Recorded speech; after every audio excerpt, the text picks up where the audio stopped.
আবার পৌঁছালি। দুদিন সাজানো পর পর তোমরা লোকগুলো দেখে নিয়েছো। আজকে পৌঁছালি, কি পৌঁছালি? আজকে আমার বউ ভাত। আচ্ছা। এর আগে আমি বিয়েতে সেজেছি, আইবুড়ো ভাতে সেজেছি। দুটো লুকস এত এত ভালো হয়েছে, প্রত্যেকে আমায় ডেকে বলেছে। আর সবাই তোমার কথা জিজ্ঞেস করেছে।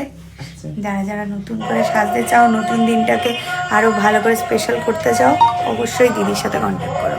Thank you. চলো আজকে আর একটা লুক দেবো, ঠিক আছে? আশা করি আজকেও তো খুব পছন্দ হবে। একদম একদম। এই যে পৌঁছালি ফাইনাল লুক। আজকে পৌঁছালি রিসেপশন। তোমরা ওকে আইবুড়ি ভাত থেকে দেখছো। আইবুড়ি ভাত, বিয়ে, and আজকে ফাইনাল লুক। আজকে হচ্ছে রিসেপশন। বল তো কেমন লাগলো?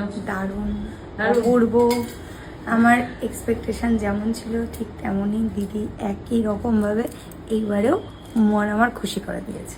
Thank you. এই যে আমরা কিন্তু আজকে কিন্তু ব্রাইডের সাথে সাথে গ্রুমকেও পেয়েছি। দেখি তুমি সামনে যাও তো। এই দেখো, বলো তোমার কেমন লাগলো? আজকে ওকে ভালো। জিজ্ঞাসা করলাম, তো তোমাকেও করছি। বলো, খুব ভালো। ভালো লাগছে? পরপর 3 দিনই লুকস খুব ভালো ছিল। ভালো ছিল? একদম। কোন দিনটা সব থেকে বেশি ভালো লাগছে সেটা বলা যাবে না? 3 দিনই? আচ্ছা, খুব সুন্দর লাগছে তোমাদের, মানে দইটা খুব সুন্দর মিষ্টি। আর wish you a happy married life. Thank you. Thank you.